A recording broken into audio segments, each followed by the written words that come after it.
Hi, welcome to this week's edition of Blues Talk. Again, John, Dave and myself are going to look back after our pretty pathetic performance against Scarlets last weekend and look back also at all the other Pro 12 games and look forward to the big game over in Cardiff at the weekend. So boys, a 10-point loss against Scarlets, but the standard of play was just appalling in the second half. Pretty pathetic performance paints a perfect picture. It was diabolical stuff, it really was. Kind of started off okay-ish. Went in at half-time thinking, oh yeah, that's not bad. There we go. That's not bad. And then the wheels soon fell off the wagon. So they fell off big time, and we went back into the bad habits, the lack of process, the lack of competence in a number of areas. Lack of commitment. After the match, the commentators were talking about the Welsh number 7, like he was Richie McCaw, or the guy Richie McCaw used to paw at the front of his pants. Your man wasn't all that good. He was just made look good by the hopeless incompetence of our pack. Yeah, well, on that, it's interesting to note that we didn't really have a proper open side out there. No, well, that's true. That's a very valid point. Maybe it's unfair on Dominic Ryan to say whatever, because he's been played out of position. Yeah. Well, your man is probably 4 or 5 inches shorter at least. Dan might say he looks about 5'10" maybe. He's obviously going to be able to get to the ground quicker, and he's just going to be a better ground dog. We had 3 guys that are all 6'4" or whatever they are.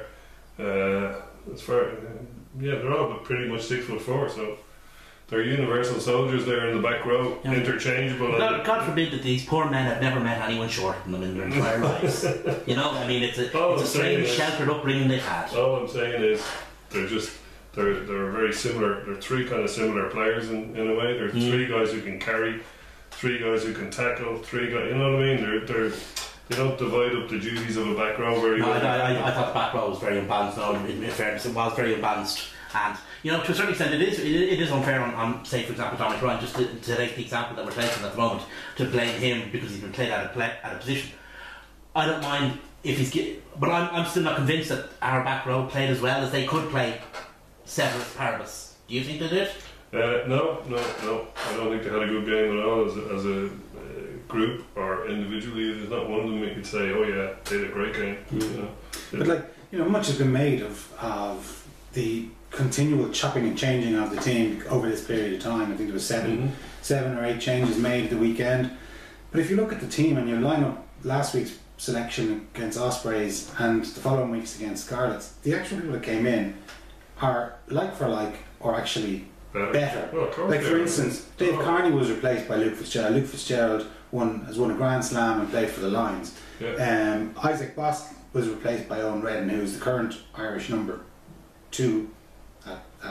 Keane Healy came in for Michael Bent. Cronin, who's the Irish reserve hooker, came in for Strauss. Tom Denton was replaced by Mike McCarthy. I don't think the issue is so much the quality of the guys coming in, because obviously the quality is there. I think it goes back to what we were saying last week about the frequency and consistency of selection of units. I'm not using this thing, but you see, you can have it both ways. I think both points are valid. I think you've got better players coming in. So for example, our scrum should be better with Keane Healy than Michael Bent. On the other hand, how much time would Keane Healy have played with the rest of the front row compared to Michael Bent? Because we keep changing, we keep chopping and changing, and maybe that's another problem. Keane Healy would have played the previous weekend with Sean Cronin, the Irish team, and he would have been training with Martin Moore. So behind him, then he would have a unit.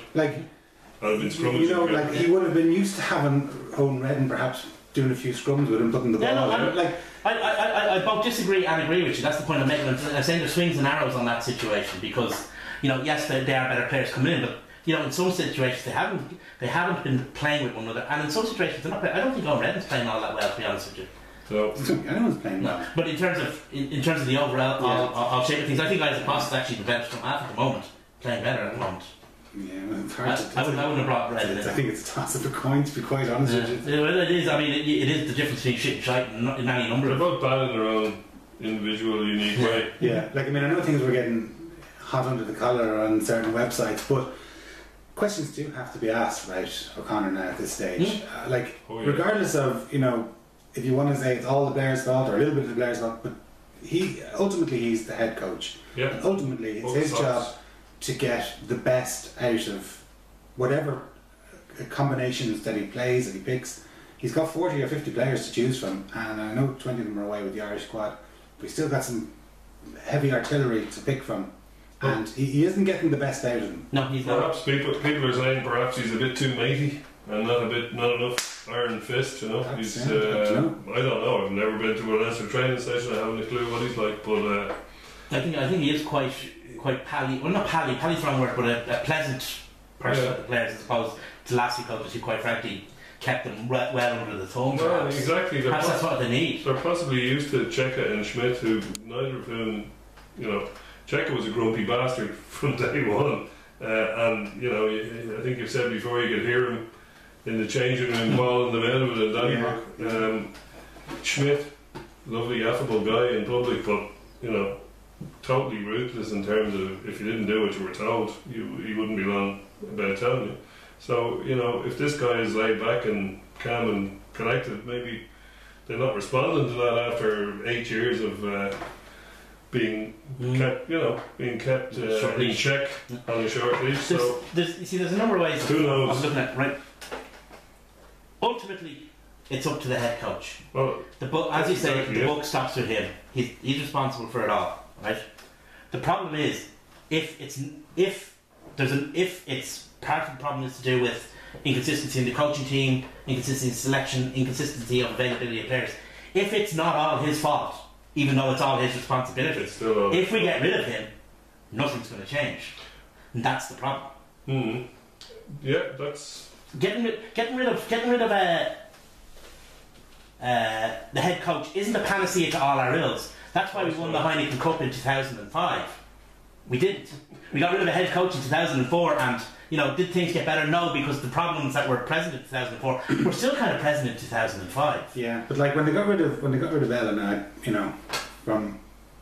he just didn't. The players didn't respect him. No. So I don't know whether the players respect O'Connor. I have no insight into that level whatsoever. No. But if there's so many seasoned internationals, guys that have won practically everything in the game. Mm-hmm. I'm sure they're not going to be behind the door, especially with Sexton coming back next season. If he's not happy with it, they're going to get him to walk. Well, you see, the thing is, with Sexton coming back... Do you want that level of player power, though? You got the French team, or I agree with you. Come back 4 years ago. Yeah. Who interviewed Schmidt? Well, presumably Sexton. At some stage, I don't think O'Driscoll was involved. No, he wasn't. No. But at some stage, Mick Dawson stepped aside and let the players actually have I wouldn't say the final say, but certainly they ran the rule over him. The process was the same in both cases. The players do have to take responsibility, and there's a certain amount of. It's hard to say. We've been using the phrase player-led environment for a couple of weeks now, or I have anyway. Ironically, Dave. Not necessarily. If the players aren't happy with the coach, we know that within the club, maybe not this particular group of players, although there's still one or two left who know that a coach can be got rid of. I'm not sure that they want. I genuinely think that the players actually have a lot of respect for O'Connor. I just don't think that they're doing it right. They're gelling. Yeah, because we all know the Leinster ship is not a watertight ship. It leaks. It leaks a lot. Now, I haven't heard a thing in terms of player discontent with the coach. You? Nothing substantial. No, nothing beyond the "I can't believe you dropped me" kind of thing. Nothing. That's the thing. Leinster's not a ship that's renowned for being watertight. But we're not also a club that's renowned for going out and making these big splashes and getting a world-renowned coach. We generally kind of go a little bit, for want of a better word, low-key, yeah. Well, I was going to say bargain basement. They haven't really gone out. When Kidney's replacement, they went out and they got Cheika. I don't think very many people have ever heard of him before. He stayed for 5 years. Okay, we ended up getting, at that stage we'd won the Heineken Cup. We'd done pretty well in league campaigns, and we didn't go out and get a superstar coach. We went out and got an assistant coach. Well, we did, just didn't know it. Exactly, but at the same, but he hadn't really made his name. He was the assistant coach. He hadn't had a stellar career over in New Zealand. He was the assistant coach of a pretty flaky team. Yeah, like they hadn't won it. Well, they won the. They just won the top 14, but it took them a long time to get there. They didn't really do very well in European competitions. We had beaten them the previous year in the quarter-final, where they should have won, and we kind of went low key with him. Matt O'Connor, you know, had probably the most impressive CV coming into it, having been arguably the head coach under a director of rugby. I wonder how things would have been different if John Callard had taken the job that time. Back in the day, he was the high-profile candidate when Leinster hired Check in the end, but Callard was the man that they all wanted, and he was the high-profile candidate. But you know, it worked out for the better. We could have had 7 Heineken Cups. Maybe John Callard would have been brilliant, but done it a year later. Maybe a change in structure is needed.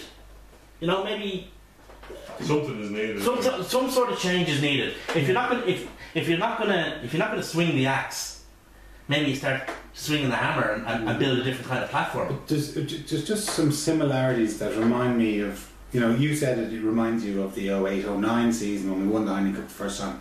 Reminds me of going back a little before that. You know, we got out of our group in 05 and in 03, and we got to the semi-final in 03 and quarter-final in 05, and we were beaten with fairly lacklustre displays in both the semi-final and the quarter-final.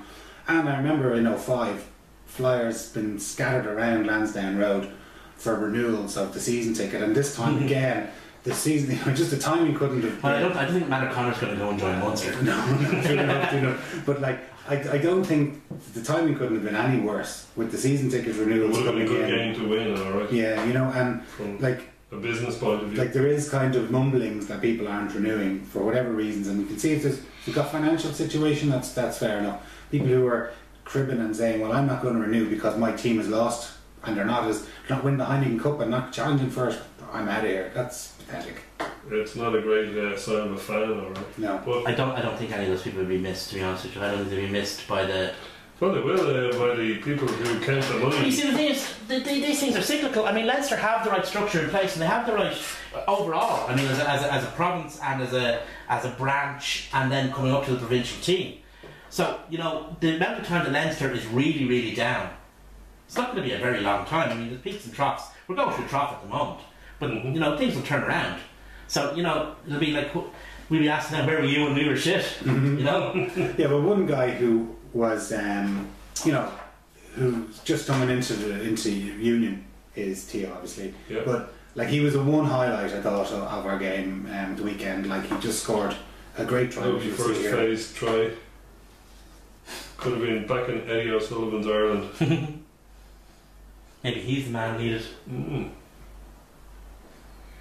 Cronin, of course, breaks the game line like he always does. See, we looked really good at this point. Did you see what the difference was with that run and every other run? It wasn't the guy taking the ball static. No, it was a hard run from deep, yeah. Built up a bit of it. It was only about 5 yards, but he built up ahead of steam and broke a soft shoulder, inside shoulder, and he was gone. Nobody was taking him. So, you know, more of that, please. And it's not rocket science. So, like I said, first phase, ball, 2 passes. Somebody breaks the game line, somebody else sets it up. Away we go. It's the speed of the clear out there, and the speed of the presentation for Redden as well. Yeah. That's a good line. That's the kind of thing Cronin can do, and of course he had a little bit to do there. He had a couple of defenders to beat, and he did his own rugby league, hold the ball in against your side of your wrist. Something I never like to see. Which can have disastrous consequences just as you cross the line. It was a good try, it was well created, it was well constructed, and it was how long was that video? A 30-second highlight in 79 minutes and 30 seconds of greatness. Yeah, well, we did have Zane Kerson's try ruled out for some dubious conduct. So your man was being cleared out of a ruck, and the guy just went on a little bit longer into him, but he was miles away from where the action was. There was no chance of them The getting thing is, it. once it goes upstairs and the TMO calls it, and the ref has to do what the TMO says, I mean, he's little or no choice in the matter. Well, didn't Lacey ignore it a couple of weeks ago for Teo's forearm? Yeah, but generally, referees Generally, do that. I agree, I mean, you're talking. There's a difference between Lacey, who's a really good referee, and George Clancy, who can barely put his pants on in the morning. That's harsh. That's true. He has somebody to put his pants on for him. Well, anyway, we've dropped out of the top 5, or we're into the top 4. We've dropped out of the top 5, but we're just 8 points behind because of, again, all the other teams conspiring to give. Nobody wants us, to win the league this year. No, it seems that way. It's not bicycle race to the end of the league. Well, Glasgow seems to be kind of stretching their lead. I think they're 4 points But ahead. they haven't realised that the final won't be there anymore. Nobody's told that news hasn't percolated its way that far north. Yeah, no, I mean, I'll tell you, it's the Irish teams did each other favours unintentionally this weekend. Munster never really looked in it against Ospreys. Ulster kind of got lucky in the end. I mean, they worked Got a for it. bonus point in the end. I mean, they worked for that, but that's what I'm saying. They were lucky to get it in the end, but they worked for it, I suppose. Connacht were screwed. Absolutely. We'll come to that in a while. Absolutely screwed. So the Irish teams kind of, helped one another, and of course we were what we were. So the Irish teams kind of helped one another out. Yeah, so With their incompetence. Yeah. it's just Glasgow that really have pulled away. Because Yeah, but we have them next up, so we have them next up, so that's an 8-point game. Bonus point when we go second. Yes, Dave, I like your style, but And the other thing, as we've been saying, we've got all the guys back, and we've got them back until the end of the season. Any of those that are not injured. Speaking of which, while we had horrendous injuries early in the season and in previous seasons, all of our injuries practically have cleared up. Okay, we're missing a ganty load of players to Ireland, but we always are, touch wood. Okay, touch wood. But all of our injuries, the massive crisis we had has gone away. Yeah, it has, yeah. We've got Kevin McLaughlin and very few others, really. So, okay, let's say we get another couple of injuries in the last 2 games in the Six Nations. We're still looking fairly decent at the right time of the year. We're assuming that what we're hearing about Jamie Heaslett, for example, is accurate. I don't know. Well, he was interviewed on he seems to Friday, and he seems to said be playing top of the ground. well, he said that Leo Cullen had facilitated a kind of a practice game midweek, sometime last week, for him to give him a good run through to see if he could play, and he played in it. So perhaps I should have been training for the Carol's game. How can you play after how many weeks is it? 3-4 weeks after getting 3 broken vertebrae? It's the adamantium. That's outrageous. He's got to be taking a risk with his health somewhere along the line. Hopefully not. But when we do get these guys back from Ireland, we should be in a position to come fourth in the league, maybe if we're good. For really lucky, we could actually win all of our games and still come 5th.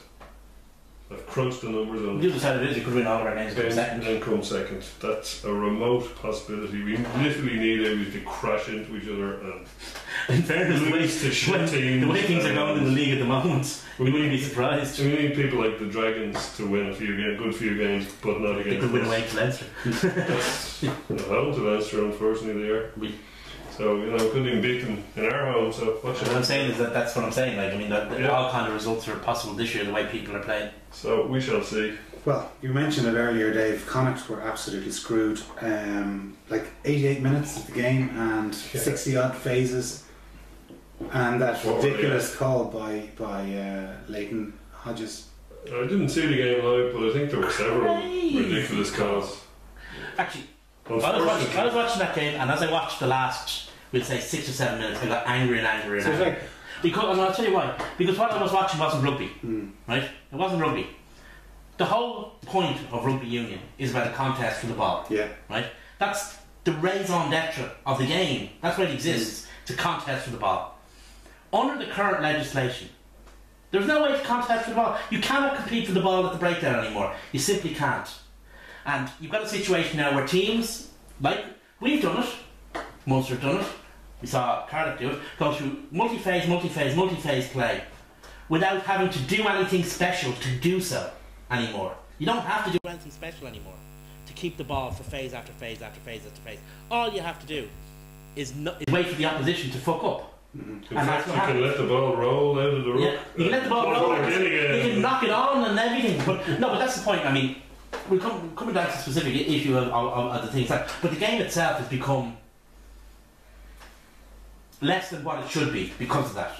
Yeah, I couldn't agree more with you. But Connacht had every opportunity to win that game, and they should have been. Oh, they should have been. So they should have been far more ahead than 6 points. They were considerably better than Cardiff. Oh, far better. And as you said, you were angry. I came out after watching that game, and I was furious.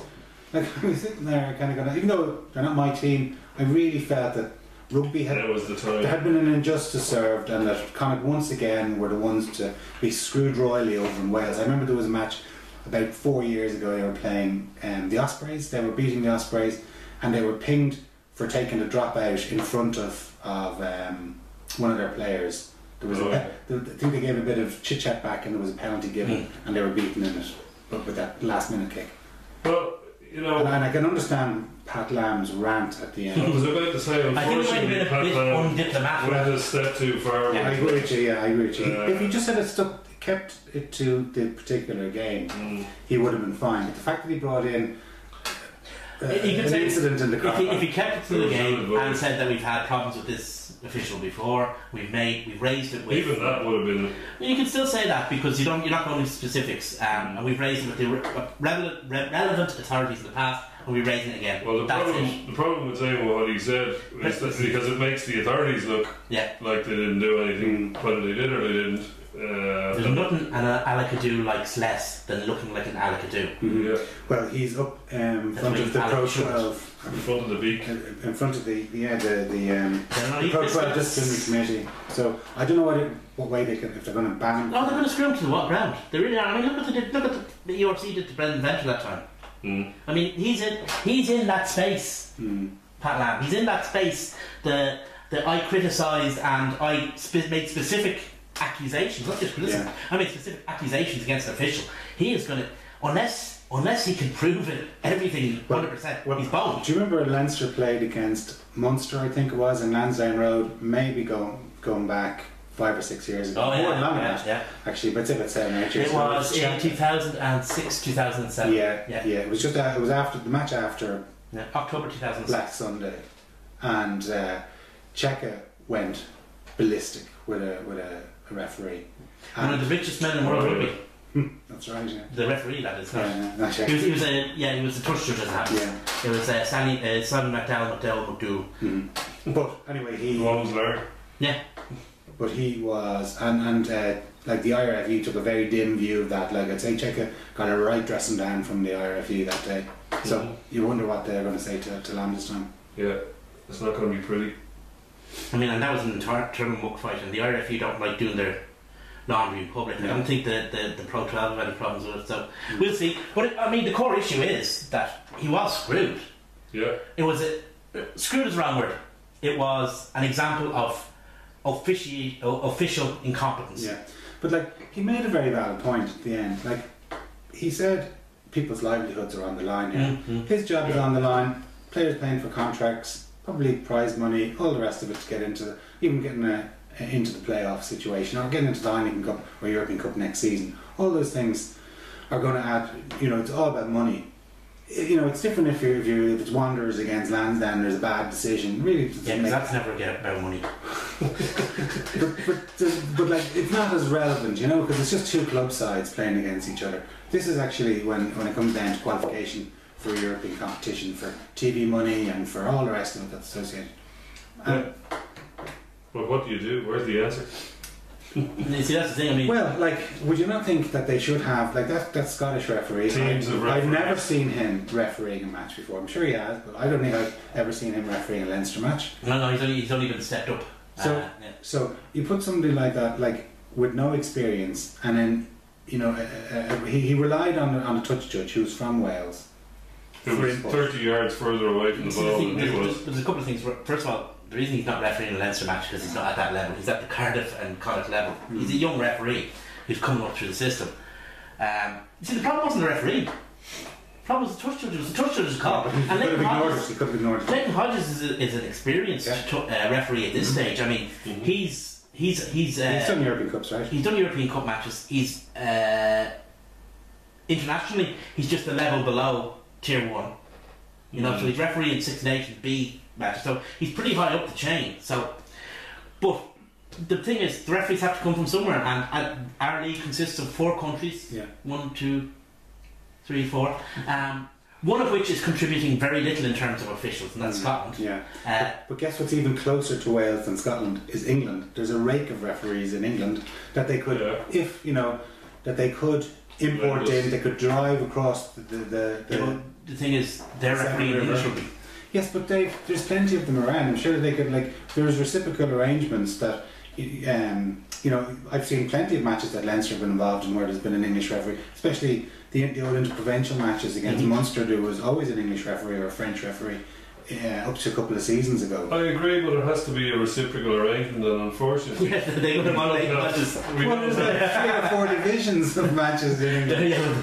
We don't have anybody to be like. The problem has always been there isn't enough good Italian and Scottish referees. I appreciate that. So when Welsh teams, Italian referees aren't actually that bad. When Welsh teams play Irish teams, if it's got to be a neutral ref, or more especially if it's got to be a team of neutral officials, which would be the ideal. It's the cost then. It's flying over three touchdowns. Exactly. So. Well, I think it was Quinlan who's been saying for a while that there should be a team who go over to the match, travel together. But you know, the GA get criticised for having a team of umpires and match officials because they say it's just cronyism, where there's, you know, the umpires are friends and father-in-laws or whatever of the referee. But at least it guarantees that they're all neutral because they're all related to the referee from the neutral place. Yes, it's the next step in the evolution of the league, but at the moment we're not there yet. I mean, we just don't have the numbers. Ireland is turning out referees and officials. Some are better than others. Wales is the same. Some are better than others. Scotland seems to have fallen behind. Italy's not so bad. Italian officials have generally been pretty good since the last decade or so. I don't know. But the thing is, I mean, Pat Lam is now in a lot of trouble, and Connacht have been sucked into a fight that they really shouldn't be that deep in, because those are 4 points that should be theirs. Exactly. But they've still kept their noses ahead of Scarlets by 3 points. But they're effectively scrapping with Edinburgh now for the playoff place for the Champions Cup, because I don't think anyone's catching the Scarlets. I don't think anyone's going to catch the Scarlets this season. 3 points ahead, isn't? Yeah, but if you look at the running, Scarlets have not got to play another team from the top half of the. No, that's and Connacht have got to play Munster, Ulster, Ospreys. I don't think they play Glasgow, but they're playing all top. Let's hope Connacht do well then. Absolutely. Yeah. We should lend them a few more players. Because let's face it, we're not doing it on our own. Yeah. Well, another team that did us a favour was the Ospreys by beating Munster. Munster again didn't get a bonus point either in that defeat. They threw that game away as well, with their indiscipline. They look very shoddy. Yeah. Well, see, that was an ideal result for us. Ospreys won and got no bonus point. Munster got no bonus point. It was perfectly set up for us to go and win and get in there. You know, we had it all on the plate and we threw it away. Unfortunately. Ospreys weren't brilliant, but Ospreys, you see, do have the one thing that no other Welsh team has. I mean, saying that after getting beaten by Scarlets, but the reality of the situation is Ospreys do have a semblance of squad depth. And they always have had. They've always been the one Welsh team that has survived Six Nations better than most. And they know they have a game plan and they stick to it. And it doesn't matter who's there. They are actually, to a certain extent, they're a very process-driven team. Yeah. The names change, the numbers change, but you know the song remains the same. They certainly do, yeah. It's fair play to them. They were good for their win, just like the Scarlets were over us. And Munster just weren't good enough this week. But you know, it does compress the league yet again. Apart from Glasgow, the league is just nicely compressed in there. Did you think the Munster selection was strange? Yeah, they did a couple of odd selections, but they don't lose as many players, I suppose, as we do to the national team, but they seem to move them about quite a lot. They seem to rotate their bench in and out of the team. And actually, I think last week had a bit more consistency than they normally do. They didn't move too many. I think they only moved 3 players about. So No, I just thought it would. Yeah, that doesn't matter. I don't care less about them. Well, rest the card. Yeah, but the third last team, Dragons, beat another of the team vying for a playoff. Ulster this time. Ulster came back in the last minute and got a bonus point, which was a bit disappointing, but not for Ulster, it wasn't. Not for Ulster. I didn't see any of that because that game was on Sunday, and at that stage I was sulking. I saw the last 20 minutes of it, and Ulster were dreadful. They really were. They were. Actually, I didn't see it. They were stank the place out. They were really bad. They persisted with. They got one of the Stanleys in, and he's playing 12. I thought he was signed as an out half, but he's playing 12, which I thought was a little odd. I know they're missing Marshall and McCluskey. Olding and McCluskey, but that's Humphreys. He really stank the place up. He was shocking. He has that ability. When David Humphreys, actually it was the same with David, but when Ian Humphreys is bad, he's shockingly bad. He really is. But then in fairness to the Dragons, they did play some nice rugby and they scored a fabulous try up in the corner. Amos is something else. And he gave a fantastic handoff. The Dragons may not always be very good, but they're always very game. And they always try and play the right way. Always have done. But do you remember, like maybe 10 years ago, Newport, when it was Newport prior to being the Dragons, they were a very tough outfit, especially in Dave Parade. I don't know, it used to be a hostile, baying crowd. It's the most hostile, if you ask any player, it's the most hostile place in the league to go.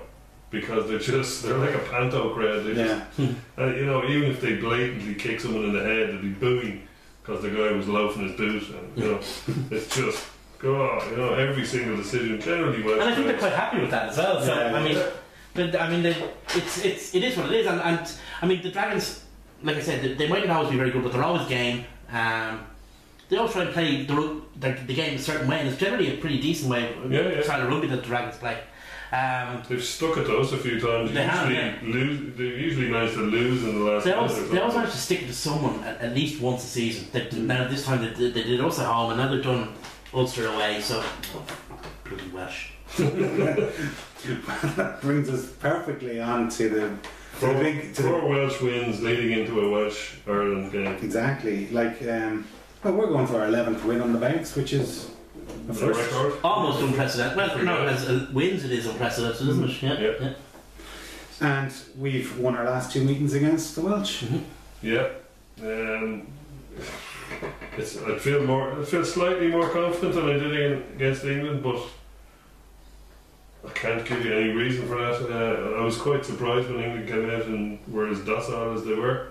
I expect Wales to do a lot better than England did against us. And they could turn us over. You see, it's weird about this game. I mean, the Welsh have been talking about Ireland kicking the ball, right? And we may not. And Ireland will not kick the ball against Wales the way we kick the ball against England. And what's more, Wales don't expect us to kick the ball. So you've got two phony wars going on at the same time.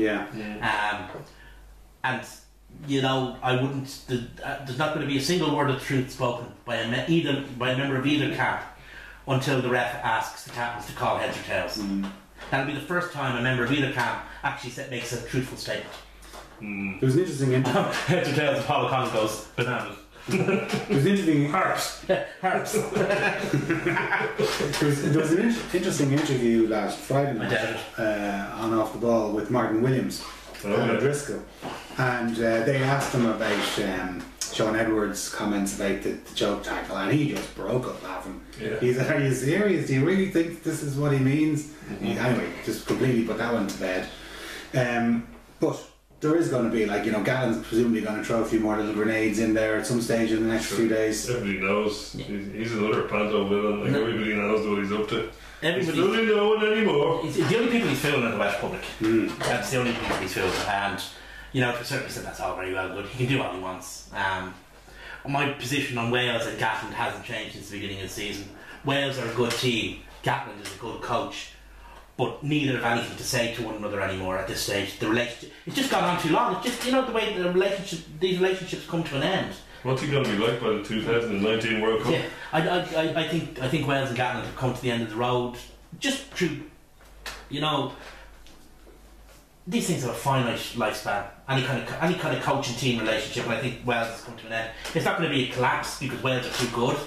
The team are too good. Gatland will prepare them too well, but I don't think they're going to do much more. So no, if they beat us, you know, they've got a very good chance for. And they still have a chance to win the championship, but I don't think they will beat us, and I don't think they will win the championship. Yeah, I think we should have too much for them because we have, unlike the Welsh, we've got Joe Schmidt, who we're not sick of listening to at this stage. He's still developing the team. The team are improving every game, and every game this championship we've got a little bit more throwing the ball around, a little bit more fluidity in the back line. With the ball in hand, we've just got a few more little shots in the locker every time.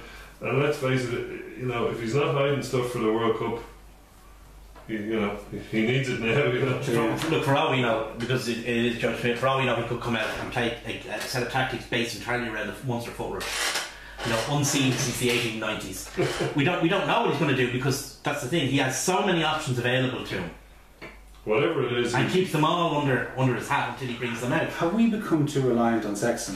Like, he's so important to us because if he's not there, you know, it would be a totally different, totally different vibe, wouldn't we? We don't know. We've never had to not be reliant on him. Well, what I mean is though, like if O'Driscoll didn't play, you know, it was somebody that while he was such a fantastic player, he kind of felt that he wasn't that instrumental to the team. That wasn't close in. The out half is always the man. Yeah. I mean, that's just the way the game. That's the way the sport is. And Johnny Sexton is a hell of an out half. I honestly feel though that Murray can control the game a lot more with a less experience. That's what I was going to say. Conor Murray is the kind of guy who has stepped up to the mark as well, and is now, you know, pretty much the best scrum half in the world. And if Ireland had to go out on Saturday or Sunday with Ian Madigan or Ian Keatley or Paddy Jackson or whoever, you'd be damn sure Joe Schmidt would have worked on that guy all week, and that guy would go out and he'll know exactly what to do and he'll know exactly how to do it. And yes, we're reliant on Johnny Sexton because every team is reliant on their world-class players, but that's all it is. And Conor Murray will play the Pienaar role, if you like, in guarding whoever it would be. Did it before? One of the Ians or one of, you know, or it's not going to be Paddy Jackson this time, but yes, you're right that we do rely immensely on him because we can. But the team is totally better for him in the team. Like, I mean, there's the gulf. God's representative on earth. The gulf between him and another who's going to play, you know, potentially there if he got injured or if he didn't make. Like, the gulf between him as a player and the next guy as a player is huge, massive. It's astronomically huge. But I'm not so sure that the gulf between a Joe Schmidt Ireland team with Johnny Sexton at out half and a Joe Schmidt Ireland team with another at out half would be as vast as the individual difference. Yeah. Because I think you can compensate for it. You can compensate, but and Joe Schmidt is a process guy, and he would have whoever's in there knowing what they had to do, and the rest of the team knowing what to do to maximise the advantage of and others' skills. The other player might have skills that Johnny Sexton doesn't have, whether it's Ian Madigan's break or his ability to knock the eye out of a spider at 50 paces with a pass. Paddy Jackson's gingerness. I mean, there could be whatever, you know. But that's the thing that Schmidt has. He has this ability to maximise his own resources, so that you don't notice that maybe the peaks aren't there anymore. But you know, yes, we do rely on him because he's a great player. I don't think Ireland as a team would be reliant on him. I don't think we're screwed. Yeah. Bar playing New Zealand or maybe Wales. I don't think the Irish team would be as reliant. Well, the good news is he trained today. Yeah. He wasn't supposed to train until Thursday, but he trained today, Tuesday. I think. Well, he took part in training. That's all I know. Okay. With his particular injury, it's not contact to worry about. It's just moving his leg. Yeah. You know, and kicking, obviously. Kicking, because I think it went down during the kick, didn't it? Yeah. So, you know, kicking is the big worry with him, and the fact that he won't have had much practice at kicking for the last few weeks is another bit of a downside. And that he's facing probably let's face it, he was in a Lions team with Lee Halfpenny on it, and Lee Halfpenny did the kicking. So Lee Halfpenny's an extraordinarily good goal kicker as well. He is. you know. But so they've got the better of the kickers, you would have to say, and that's without Sexton having a dodgy hamstring. So, you know, we might have to sneak Ian Madigan on to do the kicking at some stage. Put him on at 12, or move Henshaw out to 13, or, you know. Maybe he's got Conor Murray back practicing his goal kicking again. Maybe he has. Who knows? Just that's the one thing that's worrying with Sexton's hamstring is kicking. So maybe Joe Schmidt has a plan. Yeah, maybe. See, you're wearing your Dr. Phil's 100 cap t-shirt for Paul O'Connell's 100 cap for Ireland this weekend. But that's a big milestone. It is, you know, and like I know a few of those caps were for Lions tests. Is it a 100 international or 100 Irish cap? 100 international. Oh, right. You see, that's the ones I think too much is made of the. In recent, when we were growing up, international caps were what you had. Whether they were one with the Lions or one with Ireland, and they were always, if you remember in the old Irish programmes, they always had, when the guys had caps, the countries they won their caps under, and then even if they were British and Irish Lions, they were in there as well. And then they stopped doing that. The Irish cap became the thing rather than but I think the international cap, and I think Paul O'Connell's 100 caps are 100 caps. They did it with Brian O'Driscoll and with Ron O'Gara as well. They kind of undermined their Lions caps, which I don't think is right. Well, I mean, they're supposed to be above everything else. Well, O'Driscoll's world record of international caps is including his whatever, 7 or whatever it is. Yeah. Which George Gregan didn't have access to a Lions tour to be piling on a few extra caps. But he played against the Lions. That's only a third as much as... But they play each other in the Super 12 like 19 times. They do. And then when you're touring with the Lions, you're not touring with your country. That's true. Well, O'Brien went off with concussion against England. And Payne, and Payne, yeah. So we don't know. Concussion and Payne. We don't know whether both those boys, presumably they've recovered, but we still. According to the newspaper today, they all did the graduated return to playing. They're all fine. Yeah. They're all back. Everyone's back. They all got a slap in the back saying you're fine. Yeah. We spent a while talking about Leinster's demise, but one guy that was playing for Leinster was Cian Healy. You wonder if he's done enough to gain his place back. Probably not. What was that? Good enough to get his place back on the bench. Hold his place on the bench.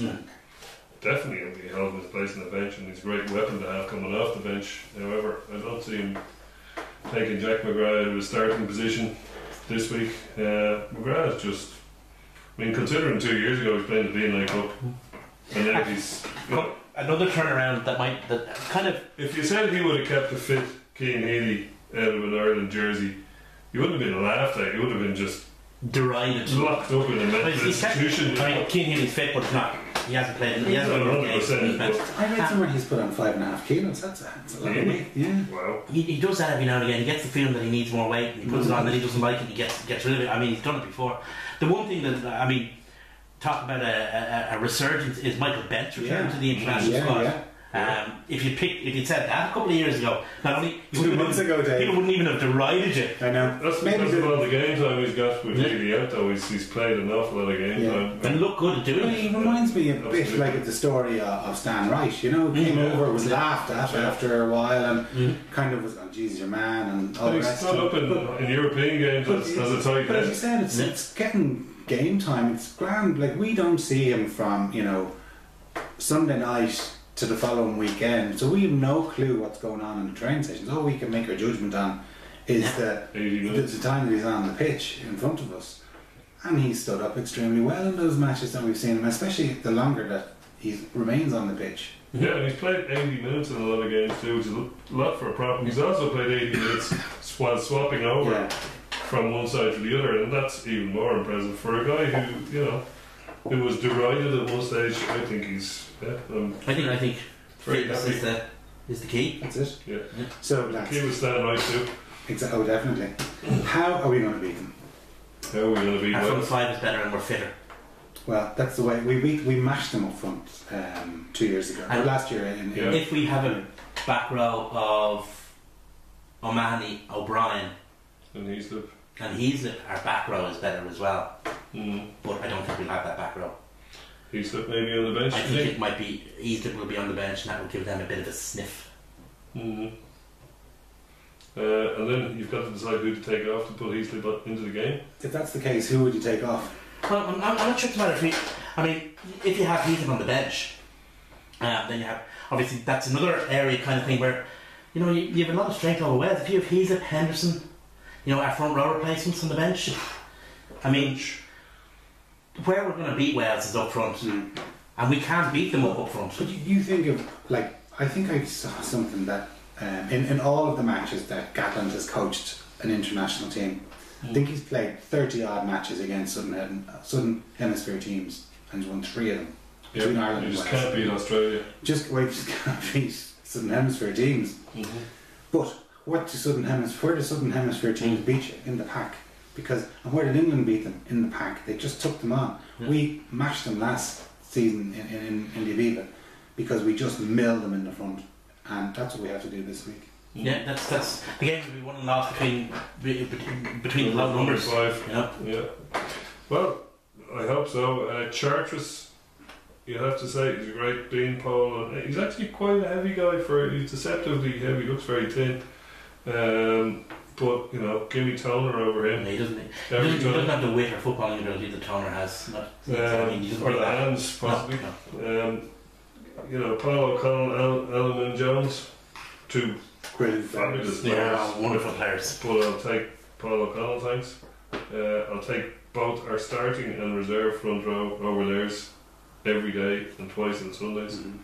You know, doesn't mean that we're going to trounce them or anything, but I just think when you mention like a possibility of Heaslip and Henderson coming off the bench into the back row or second row or wherever, you know, and the front row replacements we have, it's hard to see. But if their backs get a sniff of it, if George North gets a head of steam up, if the two that centre pairing is pretty decent and it's very, very well experienced compared to ours. I mean, Roberts just doesn't distribute like he's. Yeah, but Roberts just crash ball. It's route one every time with Roberts. Our team seem to have Roberts' number and seem to have had both internationally and for Cardiff. I mean, maybe he doesn't try as hard for Cardiff anyway. But I haven't been impressed with him at all since 2009 tour. I haven't seen him do anything worth doing.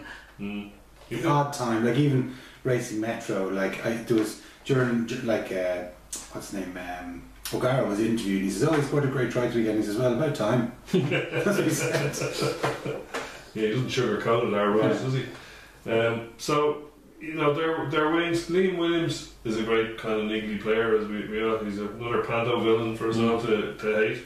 But you know, he's actually a very good player. He's got in ahead of Cuthbert. Is Cuthbert's not even on the bench, is he?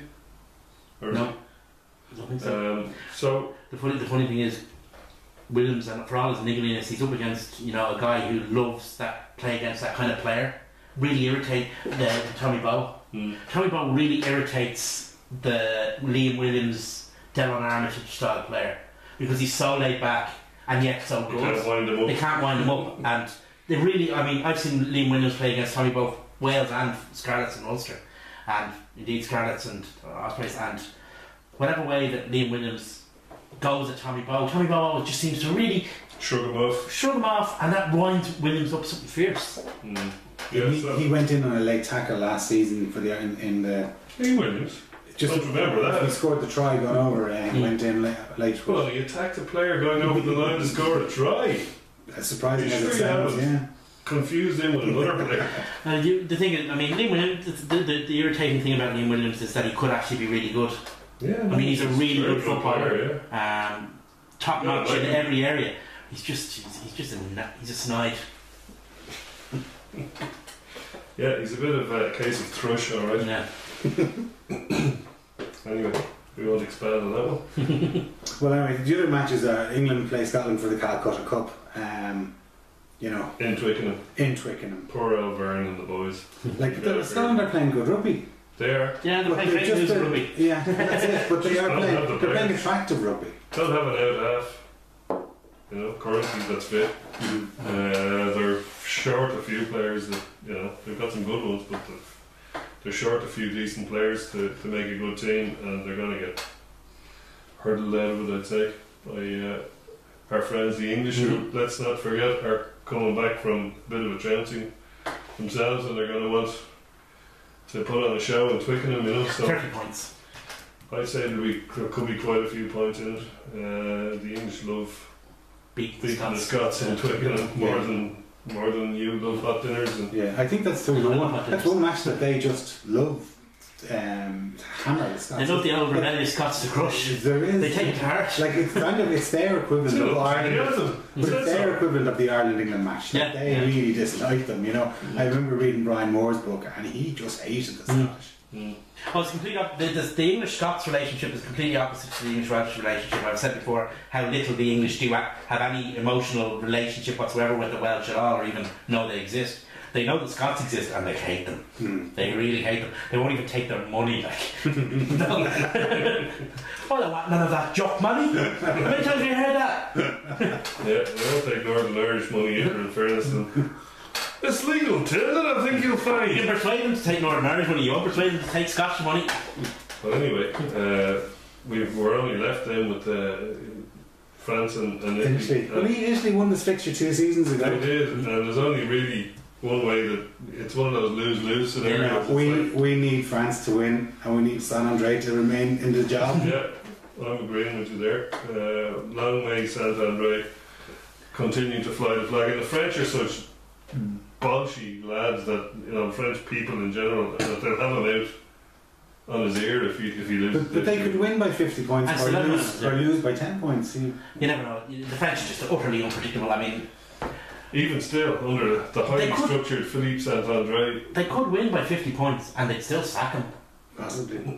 You never know, because decisions could have been made a week ago or 2 weeks. They just haven't decided to tell him yet. I'd tell him after the party. Well, boys, fascinating as ever, and thanks a million for watching. Cheers.